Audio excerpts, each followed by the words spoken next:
వీక్షకులకు నమస్కారం.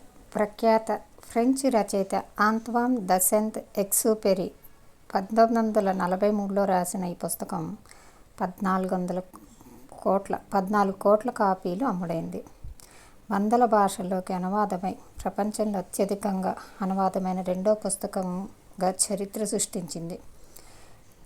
పిల్లల ఊహాశక్తికి పదును పెడుతూ, పెద్దల దృక్పథాల్లో తేడాని వివరిస్తూ, ఆలోచింపచేసే ఎన్నో జీవిత పాఠాల్ని పొరలు పొరలుగా పరిచిన పెద్ద కథ ఇది. The little prince.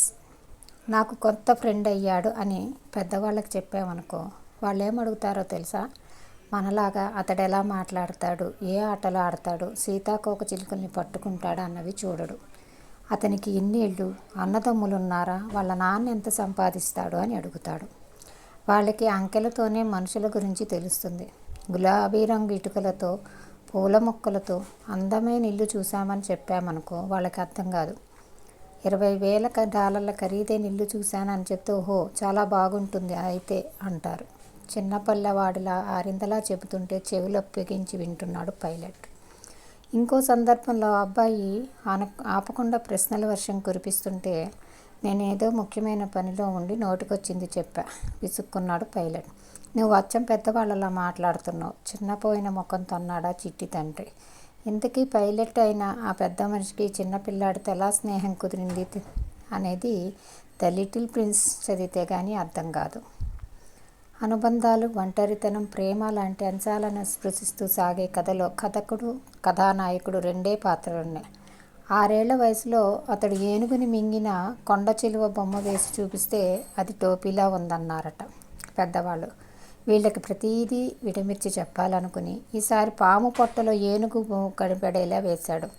అయినా అర్థం చేసుకోలేక, నువ్వు ఆ బొమ్మల్ని పక్కన పెట్టి స్కూలు పుస్తకాలకు చదువుకోపో అన్నారట. దాంతో చిత్రకారుడిగా గొప్ప భవిష్యత్తును త్యాగం చేసి పైలట్గా అయ్యానంటూ కథ మొదలెడతాడు. అతడి విమానం ఎడారిలో కూలిపోతుంది. దాన్ని రిపేర్ చేస్తుండగా హఠాత్తుగా లిటిల్ ప్రిన్స్ ప్రత్యక్షమవుతాడు. ఆ పిల్లాడు B612 అనే చిన్న ఆస్టరాయిడ్ మీద ఒంటరిగా జీవిస్తూ ఉంటాడు. దాని మీద కలుపు మొక్కలు పెరగకుండా జాగ్రత్తగా చూసుకుంటూ ఒక గులాబీ మొక్కని ప్రేమిస్తూ ఉంటాడు ప్రిన్స్. ఒక సందర్భంలో దాని మీద కోపం వచ్చి ఇతర గ్రహాలను చూడడానికి బయలుదేరతాడు. అలా మొదటిసారి అతడు పెద్దల ప్రపంచం ఎంత సంకుచితంగా ఉంటుందో తెలుసుకుని వారి మీద జాలి పడతాడు.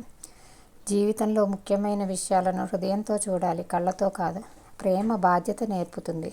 ఇష్టమైన వారితో మనం గడిపే సమయమే వారిని ప్రత్యేకమైనదిగా చేస్తుంది. ఇలాంటి పాఠాలు ఎన్నో నేర్చుకుంటాడు ప్రిన్స్. పిల్లల్లో సహజంగా ఉండే ఎక్స్ప్లోరింగ్ గుణాన్ని ఆధారంగా చేసుకుని అల్లిన ఈ కథలో మనం ఏం కోల్పోతున్నాం, అవసరమైన వాటిని విలువనివ్వకుండా అనవసరమైన వాటి వెంట ఎలా పరుగులు తీస్తున్నాం అన్న విషయాలు చర్చకు పెడతారు రచయిత. ఈ కథ నచ్చితే తప్పకుండా లైక్ చేయండి, షేర్ చేయండి, ఫాలో అవ్వండి, సబ్స్క్రైబ్ చేయండి. ధన్యవాదాలు, నమస్కారం.